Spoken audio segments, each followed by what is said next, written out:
Have you ever walked into a job interview and suddenly felt your heart race, your palms sweat, and your mind go blank? Or sat across from someone on a first date, trying to seem confident, but overwhelmed by nervous energy? In those moments, it feels like you're not in control. Emotions take the wheel, and logic gets pushed aside. But what if you could flip that? What if, instead of being ruled by emotion, you mastered it? That's what the Stoics did. Stoicism isn't just an ancient philosophy for people in togas. It's a practical system for gaining control, especially when pressure is high. It teaches you that your emotions don't have to dominate. You can lead with clarity, power, and purpose, even in chaos. Today, we're diving into 10 Stoic habits that build emotional mastery, not just in theory, but in real life, at work, in relationships, during setbacks, and under pressure. These habits, when practiced daily, can transform anxiety into calm, confusion into direction, and fear into focused action. Marcus Aurelius, the emperor of Rome, wrote during wars and plagues, "You have power over your mind, not outside events. Realize this, and you will find strength." The goal of this video is simple: to give you the habits that help you lead yourself, no matter the situation. Let's begin. Habit 1. Understanding emotion. Before you can master your emotions, you need to understand them. Emotions are not your enemy. They are messengers. Every emotional surge, whether it's anger, fear, or excitement, carries a signal. But here's the problem. Our brains are still wired, like our ancestors. Back then, reacting fast to danger was essential for survival. That wiring hasn't changed. What has changed is our environment. Today, we're not running from lions.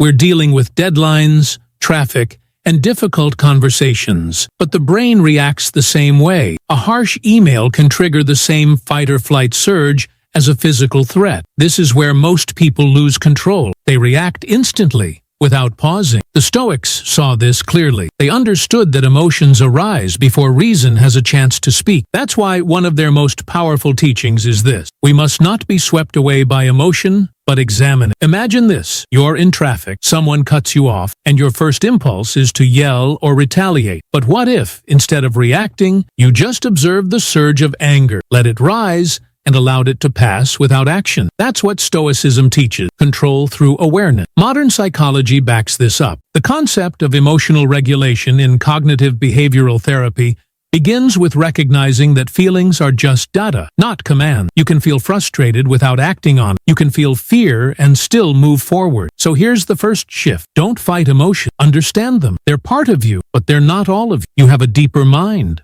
a rational center that can guide the response. Ask yourself this: what is this emotion trying to tell me? And what would a wise response look like right now? Mastery starts not with suppression, but with clarity. Habit 2. Stoic views on emotion. What if your emotions weren't caused by what happened to you, but by what you thought about what happened? This is one of the most revolutionary ideas in Stoic philosophy. According to Epictetus, it's not things that upset us, but our judgments about things. In other words, events don't have inherent emotional power. We give them that power through interpretation. Marcus Aurelius echoed this when he wrote, "If you are distressed by anything external, the pain is not due to the thing itself, but to your estimate of it. And this you have the power to revoke at any moment." This insight changes everything. Think about it. Two people can face the same situation: a job rejection, a breakup, or even public criticism. One collapses under the weight of emotion. The other stays calm, focused, and composed. The difference? Not the event, but the judgment. To practice this,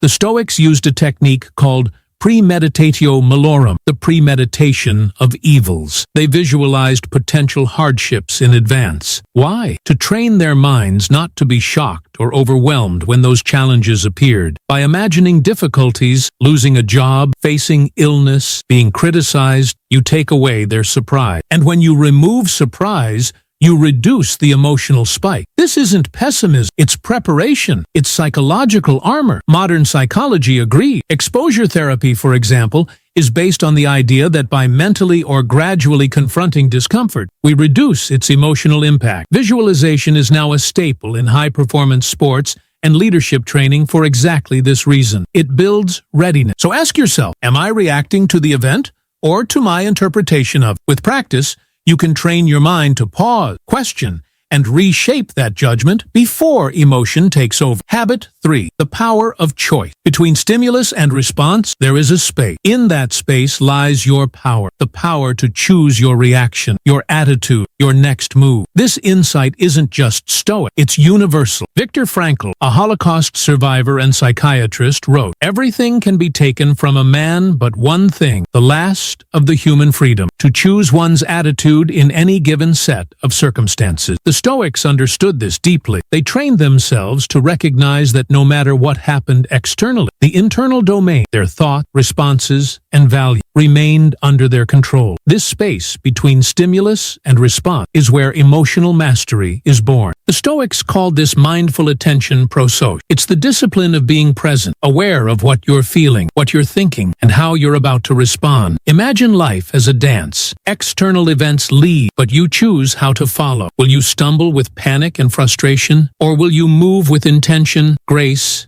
and strength? This doesn't mean suppressing your emotions. It means pausing, observing, choosing. Let's say someone insults you. The automatic response is defense, anger, maybe a sharp reply. But in that brief space, if you're trained, you can step back. You can ask, is this insult a reflection of me or of them? Is reacting worth my peace? This space is where leadership happens, not just over others, but over yourself. And neuroscience backs this up. The prefrontal cortex, the part of the brain responsible for rational thinking, activates when we pause. When we don't, the amygdala, our emotional alarm system, takes over. The more you practice mindful choice, the stronger your prefrontal control becomes. You're not a slave to emotion. You are the author of your action. Every moment, every challenge is a chance to choose, and every choice, over time, becomes your character. Habit 4. Techniques for action. Over emotion. Emotion is fast. Action must be deliberate. When your emotions surge, anger, fear, frustration, the Stoic path is not to suppress them, but to act from reason, not reaction. The first technique is simple but powerful. Pause. In that pause, you allow rationality to surface. You interrupt the automatic cycle. This is the moment when you shift from being an emotional reactor to a conscious responder. Next, use cognitive reframing. This means changing your interpretation of the situation. Instead of thinking, "This is a disaster," ask, "What can I learn from this?" Instead of, "They disrespected me," consider, "Maybe they're in pain themselves." Marcus Aurelius practiced this. In Meditations, he often reframed challenges as opportunities to practice virtue, patience, courage, discipline. To him, nothing was simply good or bad. It was fuel for character. Then comes values-based decision-making. Ask yourself, what kind of person do I want to be right now? When emotions rise, this question brings clarity. You shift from impulse to principle. Another essential tool is emotional acceptance. Don't try to crush emotion. Instead, observe them, label them, sit with them. This creates distance, what psychologists call affect labeling. When you name an emotion, this is anger, this is fear, its intensity decreases. This isn't weakness, it's leadership. It's what Marcus Aurelius did during military campaigns, and what every modern high performer does in moments of crisis. They don't let emotion make the decision. They act with strength, rooted in clarity. So next time you feel emotion rising, remember, pause, reframe, align with your values, and observe without judgment. That's not avoidance, it's power. Habit 5. Benefits of choosing actions over emotion. When you choose action over emotion, the first reward is inner stability. You become unshakable, not because life gets easier, but because you've trained your mind to remain steady. You're no longer a slave to every mood, every slight, every unpredictable turn. You lead yourself, and that creates power. This internal power spills outward. Relationships improve. Why? Because when you stop reacting impulsively, you create space for empathy, patience, and respect. You don't escalate conflict, you transform it. You stop making situations worse and start making them better. Professionally, this kind of control is rare and valuable. When others panic, you remain clear. In meetings, negotiations, and decisions, you're grounded. People trust those who don't lose their head. That's leadership. That's Stoicism in motion. But the real transformation is deeper. Choosing your actions over your emotions builds resilience. When setbacks hit, you bend, but you don't break. You become more than emotionally intelligent. You become emotionally sovereign. Modern science supports this. Research in emotional regulation shows that those who pause and choose their responses have higher levels of self-awareness, long-term well-being, and even physical health. Chronic stress decreases, mental clarity increases. And here's the truth. The people who thrive, who lead, who last, are those who know how to suffer well, who can feel disappointment, anger, even grief, and still move forward with strength and wisdom. This isn't denial, it's discipline. So ask yourself, where in your life would stability, not reactivity, make the biggest impact? That's where your power grows. Habit 6. Overcoming challenge. Let's be honest. Emotional mastery is hard. You've been reacting emotionally for years. Those patterns are deep. You can't erase them overnight. And even when you know what's right, the heat of the moment can still overpower you. That's why Stoicism isn't just a philosophy, it's a discipline. The Stoics never said this would be easy. They embraced the struggle. Seneca wrote, "No man is more unhappy than he who never faces adversity, for he is not permitted to prove himself." To overcome emotional habits, you need practice. One method is visualization. Just as athletes mentally rehearse victory, you rehearse your emotional response. Visualize someone provoking you and see yourself responding with calm. Visualize a setback and see yourself adjusting with strength. The brain treats imagined practice almost like real experience. It rewires. Then there's journaling. Every night, write down where you lost control, what triggered you, how you responded, and how you wish you had responded. This isn't punishment, it's precision. Over time, patterns emerge. You become a student of your own mind. But here's another challenge: skepticism from others and from within. Some people will mock Stoic practices as cold or unrealistic. Even your own mind will resist. You'll hear thoughts like, "It doesn't work," or "Why bother?" That's the voice of habit clinging to comfort. Discipline isn't built in silence. It's built in resistance. Every time you respond with awareness instead of impulse, you weaken the old path and strengthen the new one. That's how habits are formed, not with perfection, but with persistence. So expect the struggle, welcome it, because every emotional battle is an opportunity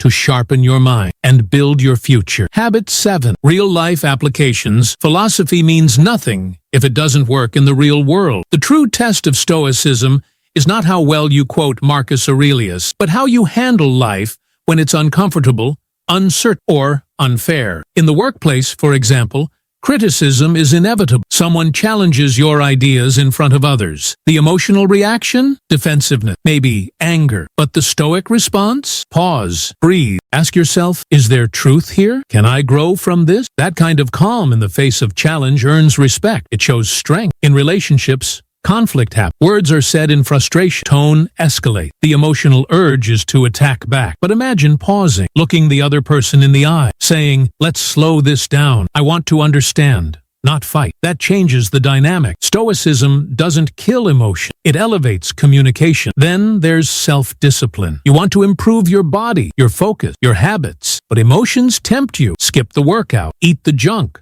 Scroll instead of build. The Stoic asks, will this serve the man I'm trying to become? And that question creates power. In crisis, health scares, financial problems, loss, the Stoic turns inward. What can I control? What virtues can I practice? The storm may rage, but the mind remains anchored. This is not theory, it's strategy. These applications are the battlefields where Stoicism is forged. The office, the dinner table, the gym, the mirror. Each moment offers a choice: emotion or action, reaction or reason. So where in your life do you need more reason and less reaction? That's your training ground. Habit 8. Scientific backing. Stoicism isn't just ancient wisdom, it's modern science. When the Stoics taught us to pause, reflect, and choose our response, they were pointing to mechanisms that neuroscience would confirm centuries later. Emotional control isn't mystical, it's neurological. The brain has two key players in this battle: the amygdala and the prefrontal cortex. The amygdala reacts fast. It's the source of fear,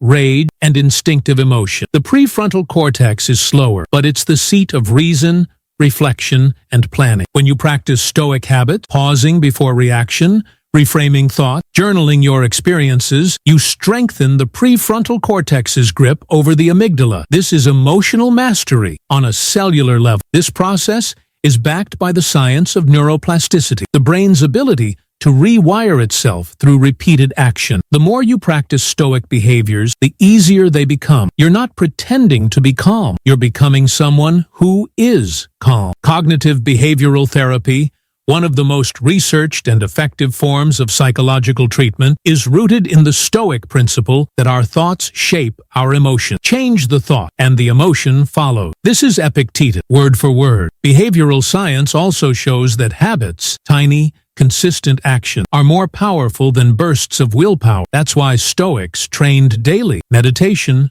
journaling, visualization, these weren't rituals for performance. They were exercises for resilience. Even gratitude, a core Stoic practice, has measurable effects. Studies show that people who reflect on what they're thankful for report higher life satisfaction, better sleep, and stronger emotional regulation. So when you live stoically, you're not abandoning modern science. You're living at its edge. What the Stoics taught through discipline, modern psychology confirms through data. This is not just philosophy. This is neuroscience. This is transformation. Habit 9. Daily practices for implementation. Mastery is built in the day-to-day. You don't become stoic in a crisis. You reveal how well you've trained. That training begins with mindfulness. Start each day by anchoring yourself in the present, not in future anxiety, not in past regret. Focus on now. Whether through meditation or simple breath awareness, this practice sharpens your ability to pause before reacting. Then, journal. Write each morning or night. Reflect on your emotions, your behavior, and where you stood firm or faltered. Seneca did this. Marcus Aurelius, too. Their journals weren't meant for others. They were weapons for inner clarity. Next,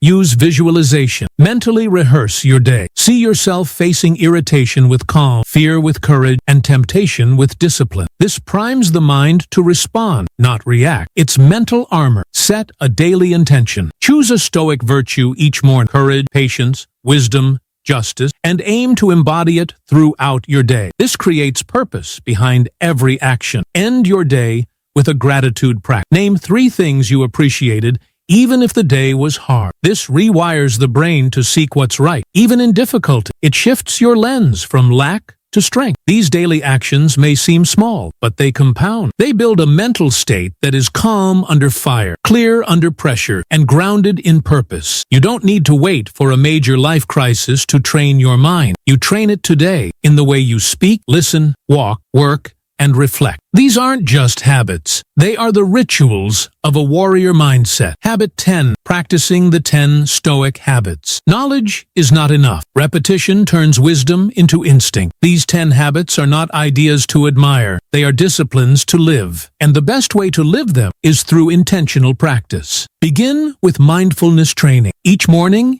even for 5 minutes, sit in silence. Focus on your breath. Notice thought, but don't follow them. This is your mental warm-up. It sharpens awareness for the emotional challenges ahead. Keep an emotional log. Throughout the day, note when emotions rise. What triggered them? How did you respond? Over time, this log becomes a map, showing where your work lies and where you're growing stronger. Practice voluntary discomfort. Skip a meal. Take a cold shower. Walk instead of drive. The Stoics trained themselves to endure discomfort so that when real hardship arrived, they were ready. This builds resilience from the inside out. Track your micro-decision. Did you pause before replying to that message? Did you speak with patience? Did you choose discipline over indulgence? These moments matter. Small choices shape who you become. End the day with a gratitude slam. Speak aloud 3 specific things you're grateful for. Gratitude resets your emotional lens, especially after a hard day. Add a weekly feedback session. Ask someone you trust. Where do you see me losing control? Where can I grow? It's hard, but essential. The Stoics valued truth more than comfort. Use the emotion-action split. When a strong emotion hits, name it. This is anger. This is fear. Then choose your next move with intention. And finally, read philosophy daily. A passage from meditation, letters to Lucilia, or the Enchiridion. Just one thought can shift your entire day. Let the Stoics speak to you like mentors. These habits are not temporary. They are lifelong. Each one adds a layer of strength, clarity, and purpose. This is more than philosophy. It's a way of life. When you practice these 10 Stoic habits, daily, consistently, you begin to transform. You stop being a prisoner of emotion and start becoming a master of response. You trade chaos for clarity, reaction for reason, impulse for intention. Stoicism doesn't promise an easy life. It offers something better, a powerful mind capable of holding the line when life gets hard, a grounded soul untouched by the noise, a character built not in comfort but in discipline. You've learned how emotions are shaped by judgments, how choice lies between stimulus and response, how habits, science,